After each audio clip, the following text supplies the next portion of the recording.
New Thought Media Network. We are a global broadcast network of positive music, media, and entertainment, inspiring humanity's evolution along the journey of enlightenment and creating a world of love, peace, empowerment, and prosperity for all. New Thought Media Network. Positively inspiring.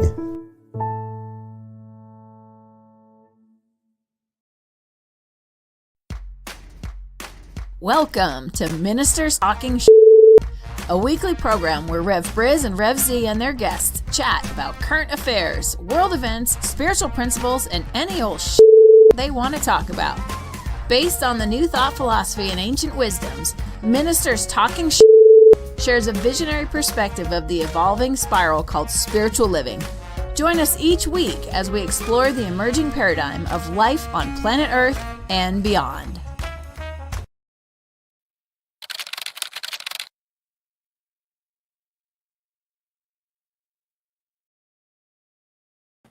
And hello again, dear ones. Rev BRZ over here. And I'm not Rev Z, but I'm Rev Skip. Hey, man. And we are a couple of ministers talking shit. Yeah, we are.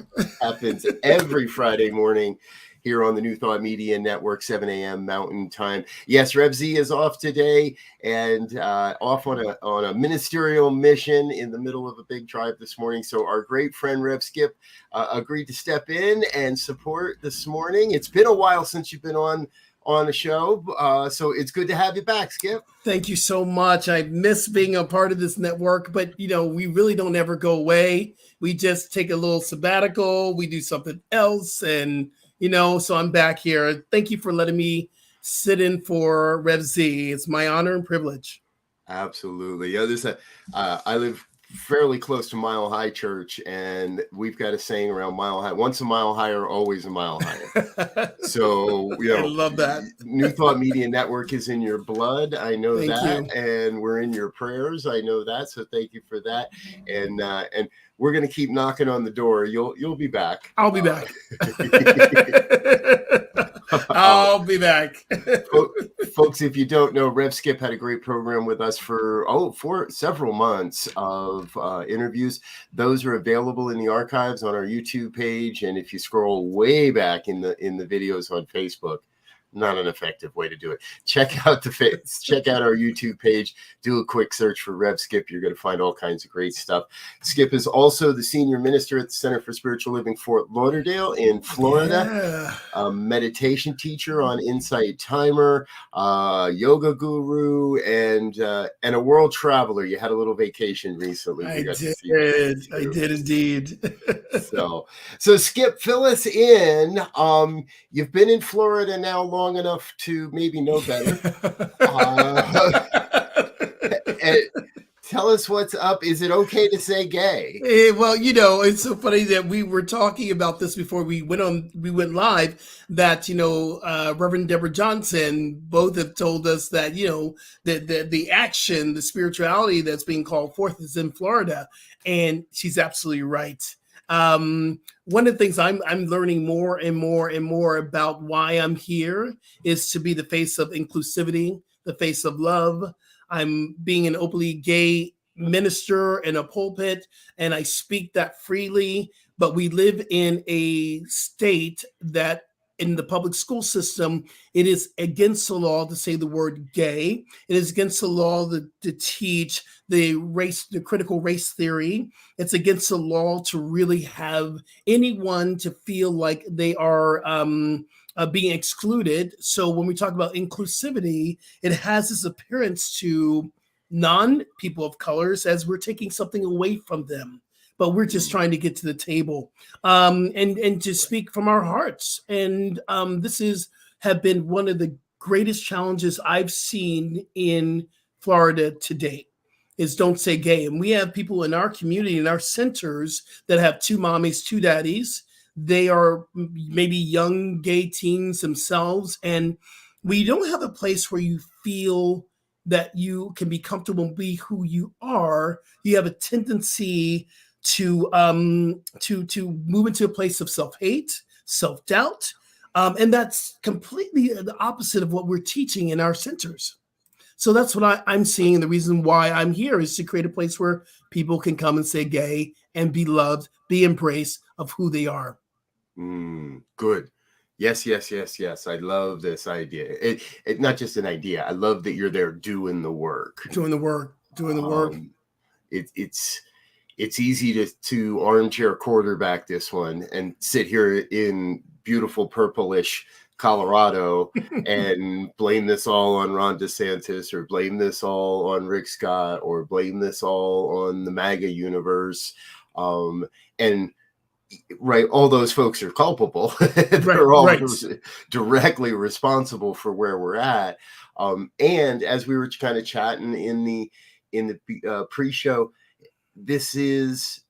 we're seeing the extreme level of this type of separation, division, hatred in the Supreme Court with their recent overturning of Roe v. Wade. So women's rights are under attack nationally.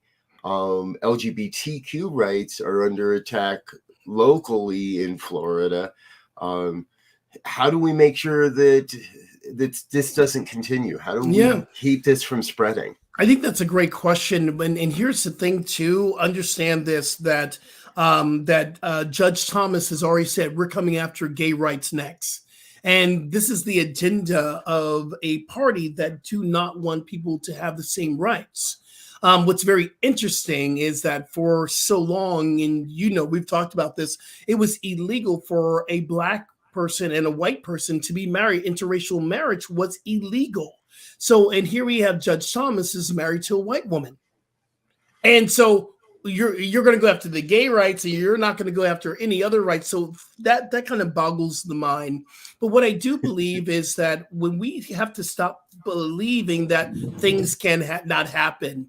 Rev, people were saying, oh, they're not going to take away the women's rights. That can't happen. Yes, it can.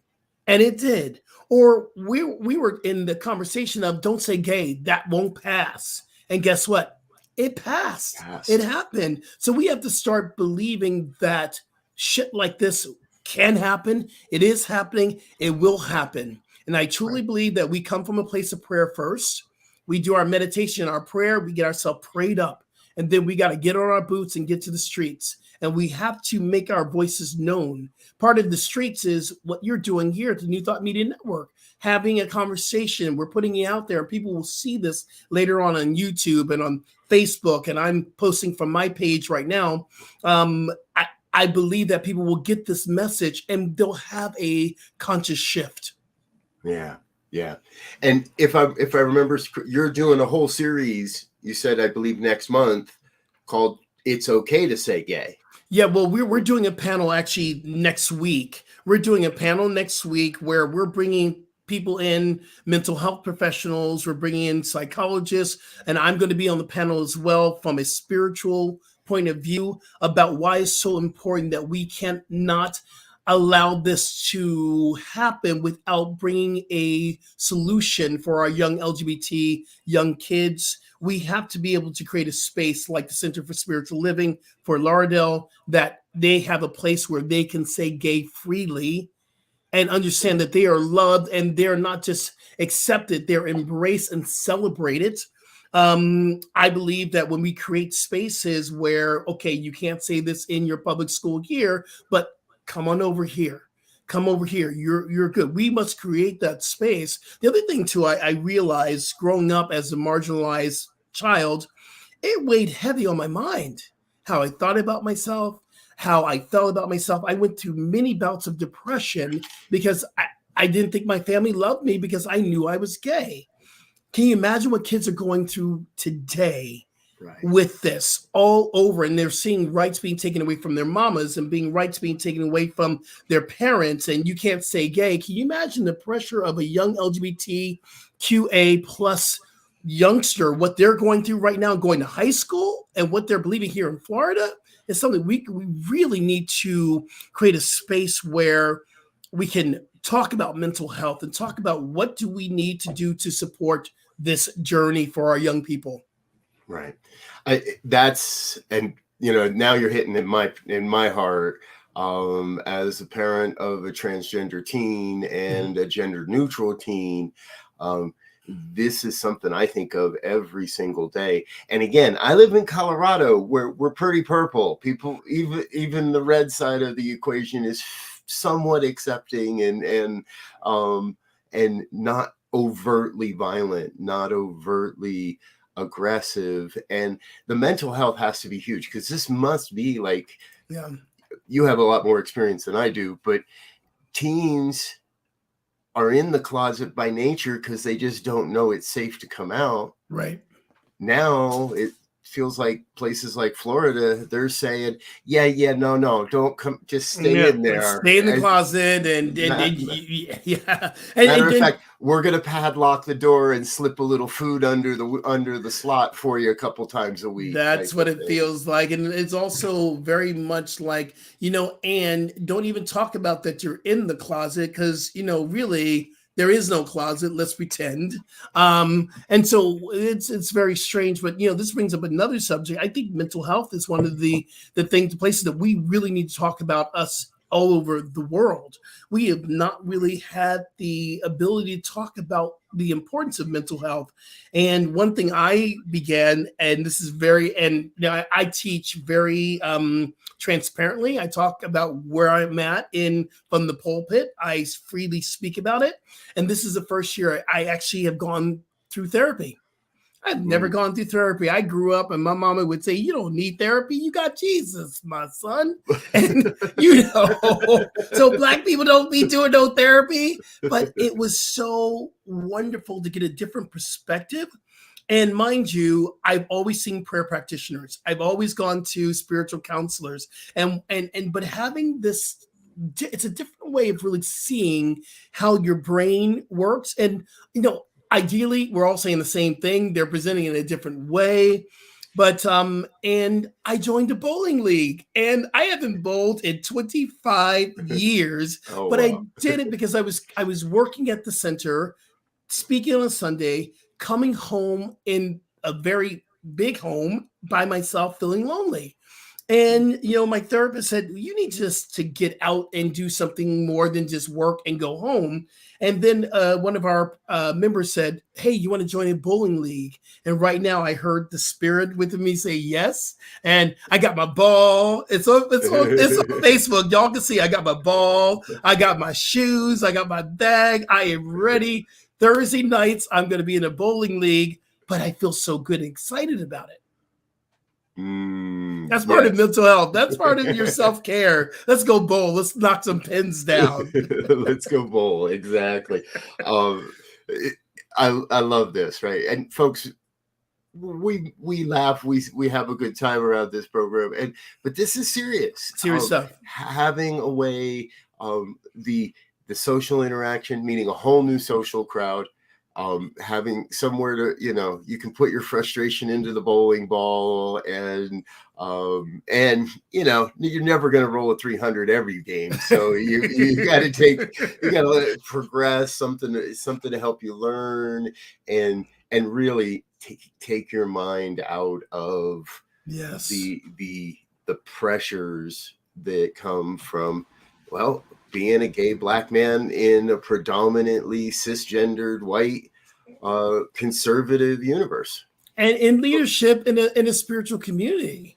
And this is the thing that really, I think, trips people up. And I was yesterday getting my ball already signed up, and he measured my fingers and getting the right shoes. He says, "What are you doing?" I said, "Well, I'm a minister." He goes, "Where?" I said, Center for Spiritual Living. He goes, "Yeah, what kind of place is that?" And I said, "Well, it's an all-inclusive. It is a love community. We base upon love, and we are spiritual. We're all on a spiritual journey." And he was very interested. And he says, "Are you married? Do you have kids?" And I said, "No, well, the person I'm seeing, James is in London." And when I said that, it was like, "Oh, you're gay?" "Yeah." I am. And you mean you can be a minister and be gay? Yes, I can. So we're educating people because we were like, okay, you can't be, but of course you can. Of course you can. Yes. You can be. Exactly. Yes. All right, I have to ask, what'd you score? Oh, okay. So here I'm going to be really honest with you. I have not even thrown the ball yet, and I have not bowled I have not bowled for 25 years. I count them. So what I did, and this is me, I am taking lessons, and my first lesson is tomorrow. And the guy who sold me the ball, he used to be on the pro tour. He very good. So I'm taking lessons. My lessons begin tomorrow. So the next time I see you, I'll tell you. Okay. Yes. But by then you'll be in the league long, and you'll be long enough, and I'll know a good average. Right. Average. So all this, hopefully, it's like riding a bike. I'm hoping he'll come back to me, but I'm going to take some lessons. I'm very excited about that. Very excited. Good. Glad to hear that. Hey, one of our very loyal listeners, Linda, says, I live in a very red community west of Colorado Springs that is dominated by a radically right Christian church. In the last year, they've taken over the school board. They committedly believe the Bible backs their anti-gay stance. I would agree, Linda, scary.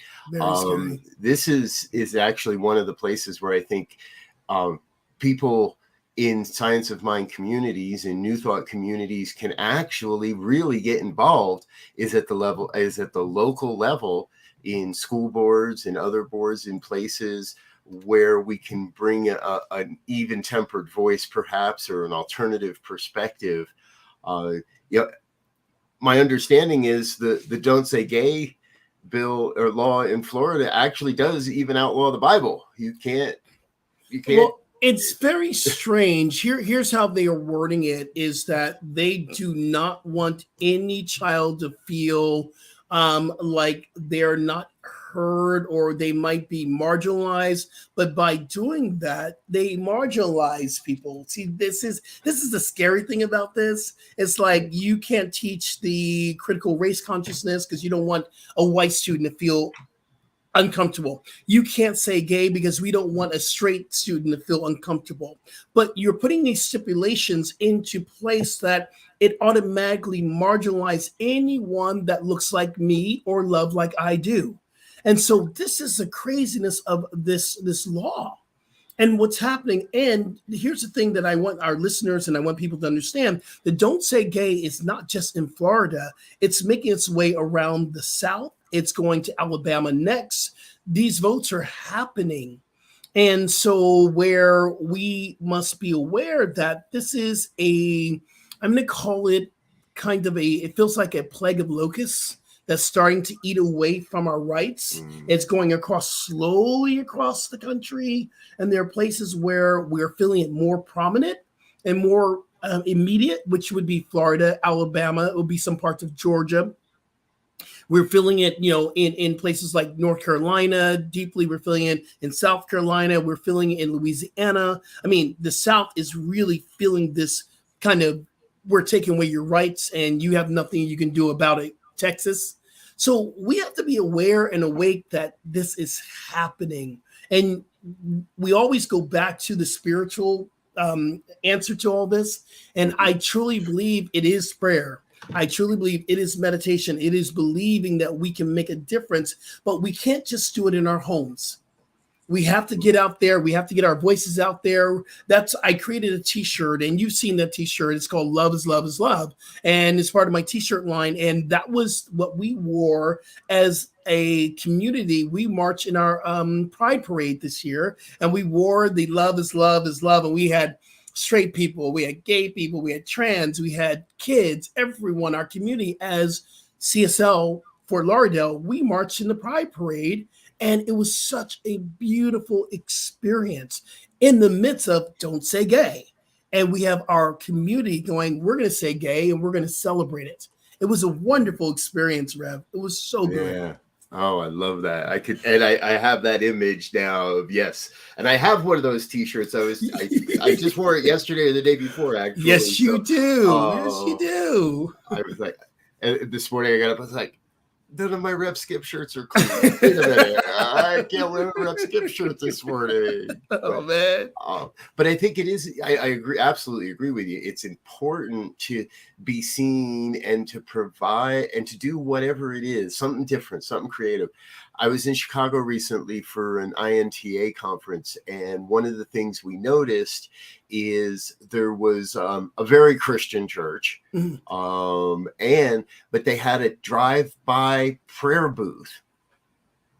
And every time we drove in the morning going to our conference, in the afternoon coming back from the conference, in the evening, in the evenings not, but every time we passed this booth, they basically had a tent out at the far end of their parking lot and a couple people sitting on chairs, and you could pull into the parking lot, pull your car underneath a portion of the tent, and they'd sit there and pray with you. Now, that's to me, that's how people's hearts get changed. Yeah, absolutely. I totally agree with that. And I totally agree that we have been kind of secretly, I think New Thought Movement has been kind of secretly spiritual and like secretly like in the closet about our spirituality instead of being in the forefront. And I'm going to bring back in this conversation, Reverend Deborah Johnson was one of our teachers when I was going through ministerial. And she says that we must stop trying to compartmentalize our spirituality with our politics. Because guess what? We vote from where we are spiritually. And right. If we are a spiritual community of inclusivity, we cannot vote for the rights of a woman to be taken away or for rights of a Black man to be taken away, because we are inclusive. It doesn't matter what you believe or how you love, you're welcome to the table. And you're going to have the same rights as everyone else. So I believe that is those times that we need to come out of the closet of our spirituality and our activism. Yeah. I think when I was brought up in this philosophy, there was always that, we don't do politics. Right. And I was like, okay, well, why is that? Well, politics is divisive. Politics sets one person up to be right, sets somebody up to be wrong. Plus, and here's the big one, plus, we're a 501c3 and we're not allowed to talk about politics. That right there. And yes. Folks, if you've ever heard that in your community, you look at the minister and you say, I'm sorry, but that's a cop-out. It is. Legally, according to 501c3 rules, we're not allowed to tell you who to vote for or what to vote for. Right. But we can absolutely talk about what's going on in our lives. We can absolutely talk about the civil rights issues that are happening in our communities. We can absolutely talk about what we know to be true and share that truth as far and wide as we can. Absolutely, for sure. And we have to, and not even that we get and we have the right to, but I believe that as spiritual leaders and as those who are in the pulpit and those who are leading communities, we have to have that voice of the movement of civil rights and the movement of LGBT rights and the movement of women's rights. We have to speak out because I believe, and just reading the history and just going in pretty well, every movement that ever changed came out of a spiritual gathering, came out of, people who civil rights came out of the churches, Yeah. Treat and move your feet. Treat and move your feet. I love that. Yes. You said it earlier. Yeah. We've got to do the prayer work, but then we've also got to be willing to follow the inspiration that we receive based on that prayer work. Right. The prayer work isn't just that this will all go away. The prayer is, show me, Spirit, use me. Show me where these hands will do the most good. Show me how I can best support the evolution of human consciousness, the evolution of human experience in the world. Not just, please make this go away. Right. Right.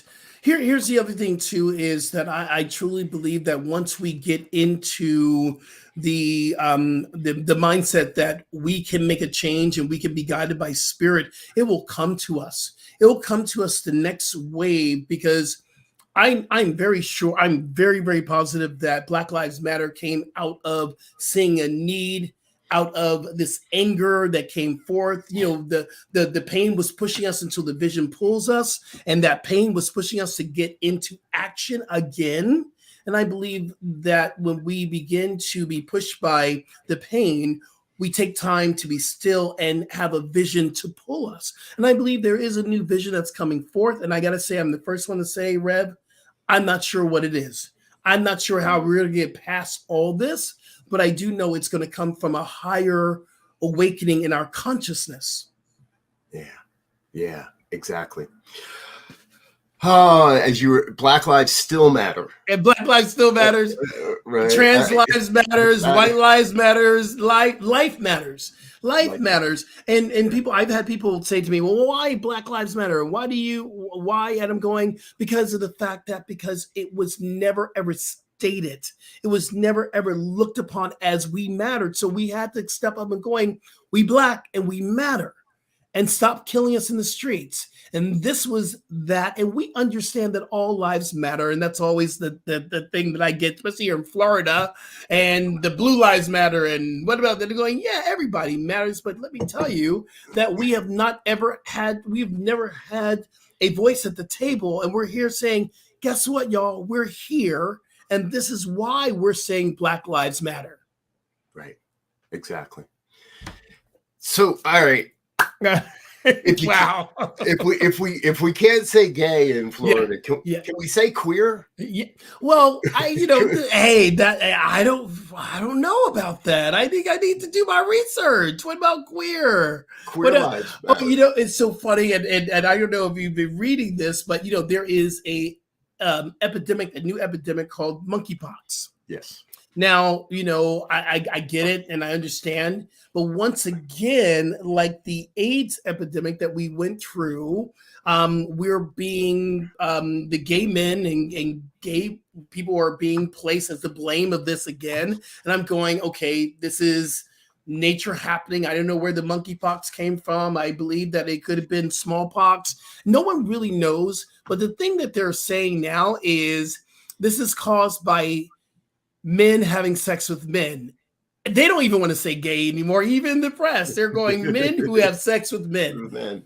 Well, boo, that's gay. And I'm saying, so they're trying to be politically correct, yet I don't know if the fear of saying gay, but this whole idea of the monkeypox, and this is me, and I'm getting on my soapbox. We have to stop blaming a group of people for something that has happened, because again, you begin to marginalize that group of people. You're the blame, so we're going to put you over here.